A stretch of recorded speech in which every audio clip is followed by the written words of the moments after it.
Shalom saudara-saudara yang terkasih dalam Tuhan Yesus Kristus, selamat pagi. Renungan harian kita pada hari ini diambil dari Matius pasal yang ke-13 ayat 1 sampai yang ke-23. Judul renungan kita pada hari ini adalah hidup yang berbuah. Ada beberapa tanaman buah di sebidang tanah yang terletak di bagian belakang rumah. Ada pohon pepaya, kelengkeng, belimbing yang sudah beberapa kali berbuah. Serta ada pula pohon nangka dan durian yang masih menunggu waktunya berbuah. Meski tidak terlalu paham soal merawat tanaman atau memaksimalkan agar berbuah banyak dan manis, saya tetap mengharapkan setiap pohon-pohon tersebut berbuah, sedikit banyak tidak masalah. Ketika Yesus menerangkan arti dari perumpamaan tentang penabur, disebutkan pada akhir pengajarannya mengenai benih yang jatuh di tanah yang baik, lalu menghasilkan buah yang beragam. Ada yang 100, 60, dan 30 kali lipat. Disebutnya 3 bilangan tadi tampaknya tidak dimaksudkan secara harafiah. Tapi Yesus ingin memberikan pesan bahwa kehidupan orang percaya seharusnya menghasilkan buah. Soal sedikit banyak buah itu, setiap orang tidak dituntut untuk menghasilkan buah yang sama. Namun harapan agar kehidupan orang percaya menghasilkan buah tetap menjadi prioritas. Buah kehidupan orang percaya dapat beraneka ragam, mulai dari perubahan karakter, perbuatan baik, karya pelayanan, generasi penerus yang cinta Tuhan, sehingga jiwa-jiwa yang menjadi percaya Kristus karena pelayanan yang kita lakukan. Hidup yang berbuah seperti pengajaran Yesus inilah yang tidak menjadi tujuan hidup setiap orang percaya, tanpa perlu membandingkan buah kehidupan pribadi dengan orang lain. Masihkah kita memiliki kerinduan untuk hidup berbuah bagi kemuliaan namanya? Hidup yang berbuah adalah salah satu tanda adanya kehidupan dalam diri orang percaya. Kita masuk ke pembahasannya ya. Apakah Tuhan Yesus selalu berbicara dalam perumpamaan? Apakah ada maksud tertentu dengan pengajaran melalui perumpamaan ini? Dalam Matius 13 ayat 1-23. Pada hari itu keluarlah Yesus dari rumah itu dan duduk di tepi danau. Maka datanglah orang banyak berbondong-bondong, lalu mengerumuni dia sehingga dia naik ke perahu dan duduk di situ, sedangkan orang banyak semuanya berdiri di pantai. Dan dia mengucapkan banyak hal dalam perumpamaan kepada mereka, katanya, adalah seorang penabur keluar untuk menabur. Pada waktu ia menabur, sebagian benih itu jatuh ke pinggir jalan, lalu datanglah burung untuk memakannya sampai habis. Sebagian lagi jatuh di tanah yang berbatu-batu yang tidak banyak tanahnya, lalu benih itu pun segera tumbuh karena tanahnya tipis. Tapi sesudah matahari terbit, layulah dia dan menjadi kering karena tidak berakar. Sebagian lagi jatuh di tanah semak duri, lalu semakin besarlah semak itu dan mengibitnya sampai mati. Dan sebagian lagi jatuh di tanah yang baik lalu berbuah. Ada yang 100 kali lipat, ada yang 60 kali lipat, ada yang 30 kali lipat. Siapa bertelinga, hendaklah dia mendengar. Maka datanglah murid-muridnya dan bertanya kepadanya, mengapa engkau berkata-kata kepada mereka dalam perumpamaan? Jawab Yesus, kepadamu diberi karunia untuk mengetahui rahasia kerajaan sorga, tetapi kepada mereka tidak. Karena siapa yang mempunyai kepadanya akan diberi sehingga dia berkelimpahan, tetapi siapa yang tidak mempunyai apapun juga yang ada padanya akan diambil daripadanya. Itulah sebabnya aku berkata-kata dalam perumpamaan kepada mereka, karena sekalipun melihat mereka tidak melihat, dan sekalipun mendengar mereka tidak mendengar dan tidak mengerti. Maka pada mereka genaplah nubuat Yesaya yang berbunyi, kamu akan mendengar dan mendengar namun tidak mengerti. Kamu akan melihat dan melihat namun tidak menanggap. Sebab hati bangsa ini telah menebal dan telinganya berat mendengar, dan matanya melekat tertutup supaya jangan mereka melihat dengan matanya, dan mendengar dengan telinganya, dan mengerti dengan hatinya, lalu berbalik sehingga aku menyembuhkan mereka. Tetapi berbahagialah matamu karena melihat dan telingamu karena mendengar. Sebab aku berkata kepadamu, sungguhnya banyak nabi dan orang benar ingin melihat apa yang kamu lihat, tetapi tidak melihatnya, dan ingin mendengarkan apa yang kamu dengar, tetapi tidak mendengarnya. Karena itu dengarlah arti perumpamaan penabur itu. Kepada setiap orang yang mendengar firman tentang kerajaan sorga, tetapi tidak mengertinya, datanglah si jahat dan merampas yang ditaburkan dalam hati orang itu. Itulah benih yang ditaburkan di pinggir jalan. Benih yang ditaburkan di tanah-tanah yang berbatu ialah orang-orang yang mendengarkan firman itu dan segera menerimanya dengan gembira. Tetapi ia tidak berakar dan tahan sebentar saja. Apabila datang penindasan atau penganiayaan karena firman itu, orang itu pun segera murtad. Yang ditaburkan di tengah semak duri ialah orang yang mendengar firman itu. Lalu kekhawatiran dunia ini dan tipu daya kekayaan menghimpit firman itu sehingga tidak berbuah. Yang ditaburkan di tanah yang baik ialah orang yang mendengar firman itu dan mengerti, dan karena itu dia berbuah. Ada yang 100 kali lipat, ada yang 60 kali lipat, dan ada yang 30 kali lipat. Saudara, mari kita lihat ayat yang pertama dan yang kedua ya. Dari sini dikatakan ada datang orang tuh banyak berbondong-bondong untuk mengerumuni Yesus. Jadi pertama-tama gini ya, pelayanan Yesus ini kok lokasinya itu ada di Danau Galilea atau di Danau Genesaret atau nama lainnya adalah Danau Tiberias atau Danau Kineret. Yang artinya Danau Kineret itu dalam bahasa Ibrani itu artinya harpa. Karena bentuk daripada Danau Galilea itu sama seperti harpa. Itulah sebabnya Danau Galilea, Genesaret atau Tiberias itu disebut sebagai Kineret. Gitu ya. Nah, ini ada banyak orang yang mau melihat Yesus ayat 2. Berbondong-bondong lalu mengerumuni dia. Tapi yang jadi pertanyaan gini ya. Apa mereka yang berbondong-bondong tadi itu sungguh-sungguh mau mengikut? Saudara perhatikan kata kerja mengikut. Saya kontraskan dengan kata kerja orang itu melihat. Karena ada banyak orang yang pingin tahu saja tentang Yesus. Tetapi hatinya tidak pingin untuk mengikut Yesus. Ini two different things. Dua hal yang sangat berbeda. Padahal hal yang paling penting itu adalah hati yang mau percaya kepada Yesus. Yang mau menyerahkan hidup mereka kepada Kristus. Itu justru yang paling penting. Bukan cuma pengen tahu tentang Yesus toh, itu tidak cukup. Ya. Karena gini ya, mungkin kalau bahasa sekarang, Yesus itu sedang viral di Israel di abad pertama. Oh, itu sedang viral, luar biasa, gitu ya. Nah, itu kalau sedang viral, orang-orang biasanya pengen tahu saja. Saudara, kalau berita tentang viral, memang heboh saat itu. Tetapi apakah beritanya itu heboh senantiasa? Ya tidak. Karena ada suatu saat dia itu tenggelam. Nah, mengapa pemberitaan Yesus dalam bentuk perumpamaan? Ayat 3 ya. Dia mengucapkan banyak hal dalam perumpamaan. Kemudian dia mulai cerita perumpamaan pentabur dan lain sebagainya. Terus kemudian saya loncat ayat 10. Maka murid-muridnya datang dan bertanya, mengapa engkau berkata-kata kepada mereka? Mereka itu yang bukan murid dalam perumpamaan. Terus kemudian Yesus jawab langsung ya. Kepadamu diberi karunia untuk mengetahui rahasia kerajaan sorga, tapi kepada mereka tidak. Jawaban dari pertanyaan di atas pada ayat 11, yaitu ada orang yang memang dipilih untuk diselamatkan. Rahasia kerajaan sorga adalah keselamatan di dalam Yesus Kristus. Tetapi ada juga yang memang tidak dipilih, karena mereka memang ditentukan untuk binasa, atau dalam bahasa teologisnya adalah kaum reprobate. Tetapi, jangan pernah berpikir bahwa mereka binasa karena mereka tidak mengerti. Tetapi mereka binasa karena keberdosaan yang begitu menguasai mereka.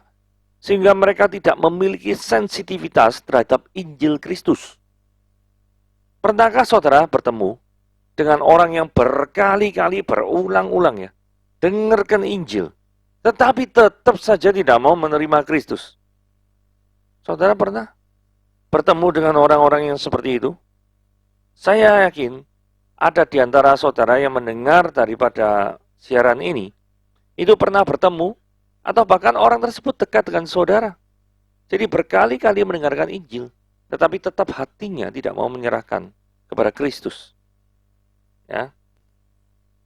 Nah, penjelasan Yesus mengajar dalam perumpamaan. Karena siapa yang mempunyai kepadanya akan diberi sehingga dia berkelimpahan. Saudara, ayat 12, orang yang mempunyai apa? Mempunyai karunia keselamatan dari dalam Tuhan. Itu akan memiliki kelimpahan. Kepadanya akan diberi apa? Hidup yang berkelimpahan.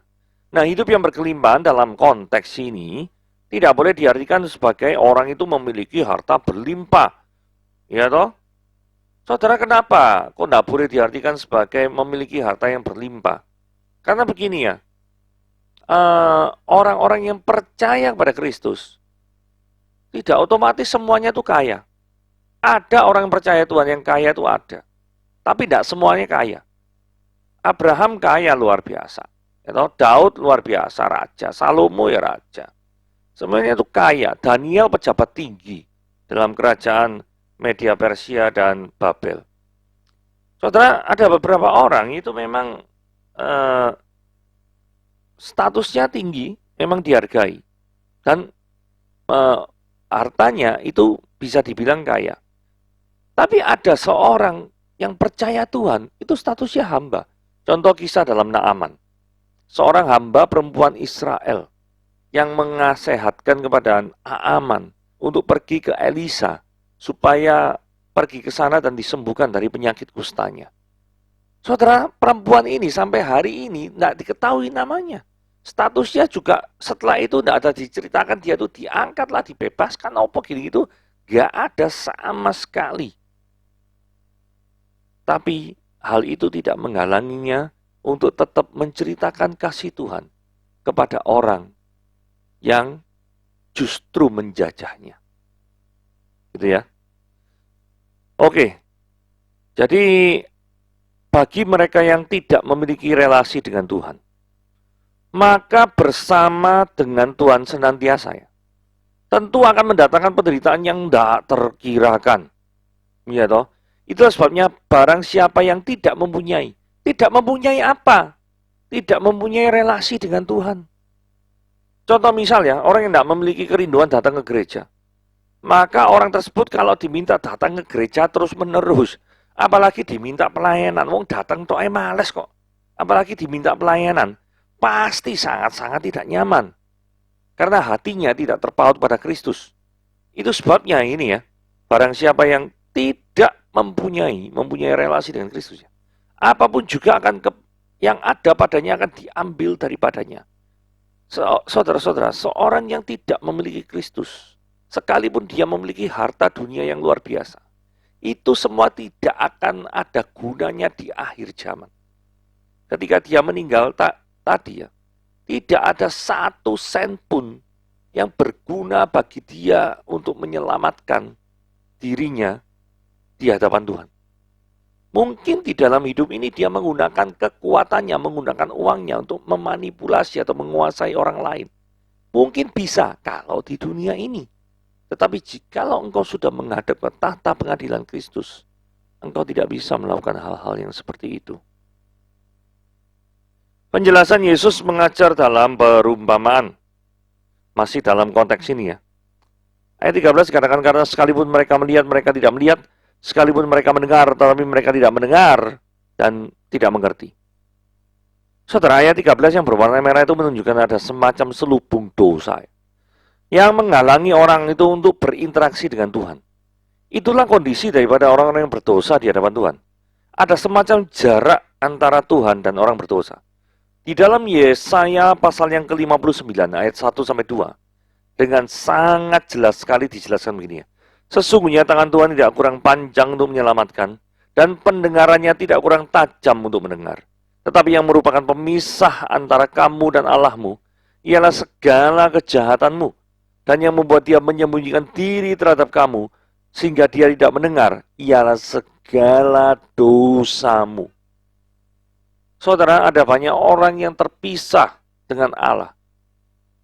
Rasanya kalau ditanya, bagaimana menurutmu tentang Allah? Mungkin ada beberapa orang merasa, aku merasa sangat jauh dari Tuhan. Aku merasa hidupku tuh jauh dari hal-hal rohani, jauh dari hal-hal spiritual, gitu ya. Kenapa kok hal itu bisa terjadi? Karena ada dosa yang belum engkau selesaikan di hadapan Tuhan. Saudara perhatikan ayat 2. Yesaya 52 ayat 2.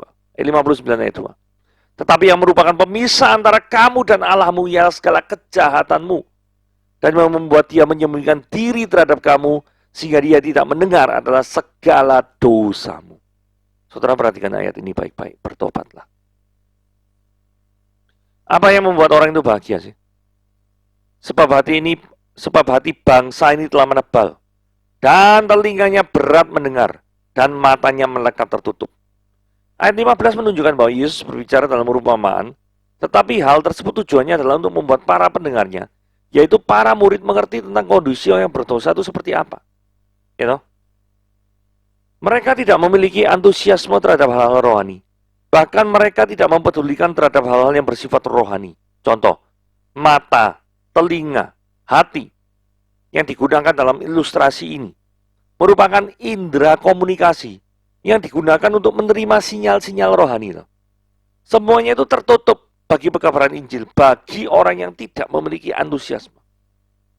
Terus penjelasan dari kalimat warna biru ya. Tuhan tidak memiliki warna biru itu gini ya. Supaya jangan mereka melihat dengan matanya dan mendengar dengan telinganya dan mengerti dengan hatinya. Lalu berbalik sehingga aku menyembuhkannya. Saudara, ayat yang berwarna biru, ayat 15 yang berwarna biru, itu tidak dimaksudkan Tuhan itu menghalang-halangi mereka itu untuk bertobat. Bukan loh ya. Saudara perhatikan sekali lagi ya. Tuhan itu tidak memiliki kewajiban apapun untuk membuat orang berdosa itu sadar akan keberdosaannya. Tidak memiliki kewajiban apapun. Karena mereka jatuh dalam dosa karena salah mereka sendiri. Bukan salahnya Tuhan. Kecuali kalau mereka jatuh dalam dosa karena Tuhan itu yang salah. Maka Tuhan memiliki kewajiban untuk menyadarkan mereka dari keberdosaan mereka. Tuhannya nggak salah kok. Saudara, ada ilustrasi desa miskin ya. Ada 2 desa miskin. Kemudian ada sang donatur datang. Donatur datang itu ternyata dia pengen setelah melihat situasi kondisinya, dia itu memutuskan pilihannya untuk menyumbangkan dana atau membangun desa A. Tadi yang dikunjungi ada 2 desa ya, desa A, desa B. Nah kemudian bolehkah desa B ini berkata, waduh gara-gara donatur itu ya, yang tidak menyumbangkan uangnya kepada saya, desa saya ini jadi miskin. Loh, sebelum donatur ada, itu desamu itu sudah miskin. Donatur itu hanya memberikan kasih karunia pada desa A. Yang asalnya miskin, disumbang dana, sekarang jadi berkemakmuran. Tapi donatur itu tidak memiliki kewajiban apapun untuk memberikan donasinya kepada desa B. Saudara nangkep ini ya. Kalau ada orang yang diselamatkan, itu karena kasih karunia. Itu sama saja donatur memberikan donasi. Kalau misalkan ada orang yang tidak diselamatkan, itu karena adalah seperti dalam ilustrasi ini adalah karena desa B itu dari awalnya, sebelum donatur itu datang pun, itu sudah miskin. Jadi dia miskin bukan karena donatur tidak memberikan sumbangan, bukan loh ya. Tapi dia miskin karena kesalahannya sendiri. Sama seperti orang berdosa, bukan berdosa karena Tuhan tidak memberikan kasih karunia, bukan. Bukan karena mereka itu pengen melihat tapi mereka tidak melihat, bukan. Tapi mereka itu tidak diselamatkan karena dosa mereka sendiri. Nah, kemudian ayat 16 dikatakannya. Tetapi berbahagialah matamu karena melihat dan telingamu karena mendengar. Saudara, manusia di dunia ini itu mencari kebahagiaan. Firman Tuhan ayat 16 jelas berkata, apa yang menjadi syarat engkau berbahagia? Ketika matamu melihat pekerjaan Tuhan, ketika telingamu mendengar dan merespon firman Tuhan, dan saat itulah orang itu berbahagia. Saudara, ada banyak orang mencari kebahagiaan tetapi di luar Tuhan. Dari dasarnya saya sudah salah. Mencari kebahagiaan dengan kekayaan, mencari kebahagiaan dengan kekuasaan, itu keliru. Saudara tidak akan pernah bahagia dengan mencari hal-hal tersebut. Tapi ayat 16 jelas-jelas berkata, ketika matamu melihat kebenaran, ketika telingamu mendengarkan firman Tuhan, maka saat itulah engkau akan memiliki kebahagiaan yang sejati. Ayat 17, Bapakku berkata kepadamu, sungguhnya banyak nabi dan orang benar ingin melihat apa yang kamu lihat, tetapi tidak melihatnya. Dan ingin mendengar apa yang kamu dengar, tetapi tidak mendengarnya. Saudara, ini adalah hak istimewa. Ayat 17 ini adalah hak istimewa daripada para murid Yesus. Yaitu mendapatkan pengajaran langsung dari para guru besar. Dari sang guru besar. Yang tidak dinikmati oleh orang-orang yang hidup sebelum Yesus. Orang-orang perjanjian lama. Atau sesudah Yesus. Jadi yang menikmati pengajaran langsung secara fisik dari Yesus. Itu adalah 12 murid ini saja. Ini adalah hak istimewa. Itulah sebabnya ayat 17 dikatakan, Sesungguhnya banyak nabi dan orang benar ingin melihat apa yang kamu lihat, tetapi tidak melihatnya. Ingin mendengar apa yang kamu benar, tapi tidak mendengarnya. Ya. Dan sekarang barusan kita masuk ke arti daripada perumpamaannya. Pada waktu dia menabur, sebagian jatuh di dalam pinggir jalan. Apa maksudnya orang jatuh dalam pinggir jalan? Ini orang yang mendengar firman tentang kerajaan sorga, tapi tidak mengerti. Ada banyak orang yang mendengar firman Tuhan, tapi tidak mengerti artinya. Atau bahkan berkali-kali datang ke gereja, tapi tidak mengerti inti kekristenan itu seperti apa. Misalkan ya, kalau orang tanya, ngerti atau enggak, itu tanya aja pertanyaan-pertanyaan ini. Apakah Yesus adalah satu-satunya jalan keselamatan? Saya jelas-jelas pernah bertemu dengan orang Kristen dan dia mengatakan tidak. Kalau misalkan memang Yesus itu jalan keselamatan, mengapa bisa demikian? Untuk tujuan apakah Yesus itu datang ke dunia? Apakah memang perlu manusia itu diselamatkan dari pihak di luar dirinya? Tidak bisakah manusia itu menyelamatkan dirinya sendiri?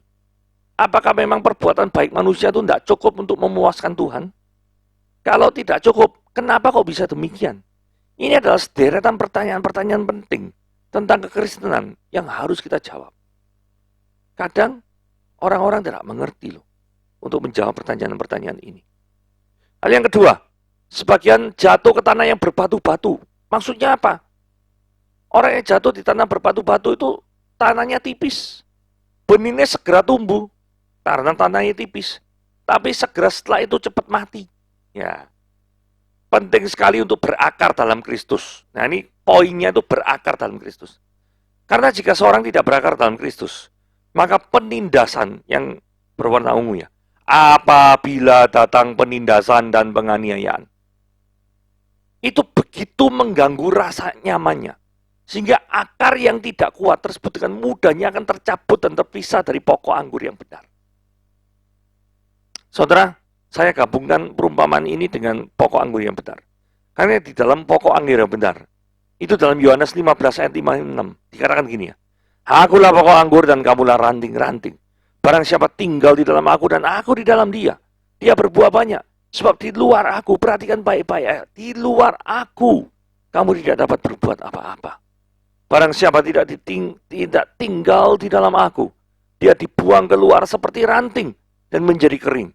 Kemudian dikumpulkan orang dan dicampakkan ke dalam api, lalu dibakar. Saudara, ini jelas hal yang sangat mengerikan. Di luar Yesus engkau tidak dapat berbuat apa-apa.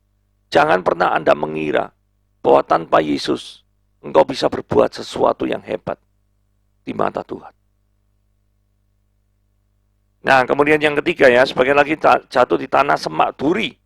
Semakin besar semak itu dan mengipitnya sampai mati. Nah, apa yang mengimpit daripada orang-orang yang seperti ini? Yaitu kekhawatiran dunia dan tipu daya kekayaan. Mungkin orang bisa bertahan dalam penderitaan, kayak tadi ya. Kalau tadi yang menjadi penghalangan penganiayaan dan penderitaan. Tapi ada orang-orang tertentu yang kalau dianiaya disuruh menderita itu tahan. Tapi ada orang yang justru tidak tahan terhadap kenyamanan. Seperti kekayaan. Atau juga bisa tidak tahan terhadap kekhawatiran sekalipun dia kaya. Fakta bahwa dia khawatir menunjukkan bahwa dia tidak memiliki rasa aman. Padahal rasa aman yang sejati itu ada di dalam Tuhan, bukan yang lain. Sekalipun orang tersebut memiliki banyak harta, itu tidak akan memberikan rasa aman dalam hidupnya.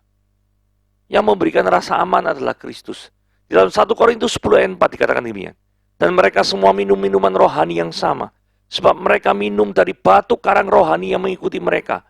Dan batu karang itu ialah Kristus.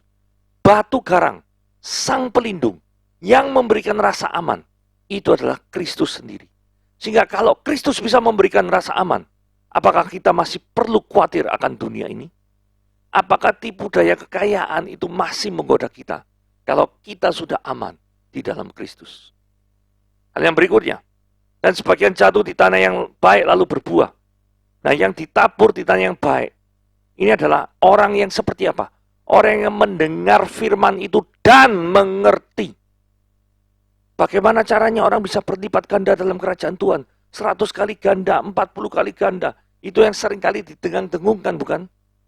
Tidak apa-apa mendengung-dengungkan itu. Tapi yang paling penting, sebelum engkau berbuah bagi Kristus, maka engkau harus mengerti tentang firman Tuhan. Jangan pernah berharap melayani Tuhan tanpa pengertian yang benar, karena hal tersebut tidak akan pernah menyenangkan hati Tuhan. Hal yang kedua adalah mengenali talenta yang sudah Tuhan beri. Jangan melayani Tuhan di bidang di mana Tuhan tidak karuniai. Dan itu akan pasti menambah beban. Orang-orang yang pelayanan ada di sekitar saudara. Contoh ya, misalkan Anda itu tidak dikaruniai suara bagus. Kalau nyanyi itu falas terus ya. Ya jangan gabung dalam pelayanan paduan suara. Nanti suaramu yang falas itu sangat mengganggu harmonisasi daripada suara-suara yang lain. Mungkin Tuhan tidak panggil engkau di dalam bidang pelayanan tarik suara. Tapi Tuhan panggil engkau misalkan di bidang pengajaran atau di bidang main musik. Nah kalau main musik enggak fales, enggak. Tapi kalau nyanyi fales, nah berarti karuniamu mungkin harus main musik. Bukan jadi singer atau song leader. Hal yang ketiga berikutnya adalah terjun langsung dalam pelayanan dan mempraktekkan apa yang Tuhan beri, yaitu berupa talenta dengan penuh kasih kepada sesama. Jadi ada 3 hal ini ya. Mengerti firman Tuhan, mengenali talenta kita, dan mempraktekkan talenta kita untuk terjun dalam pelayanan. Itulah yang membuat kita bisa berlipat ganda, 100 kali ganda, 60 kali ganda, dan 40 kali lipat. Oke, renungan sampai di sini. Tuhan Yesus memberkati.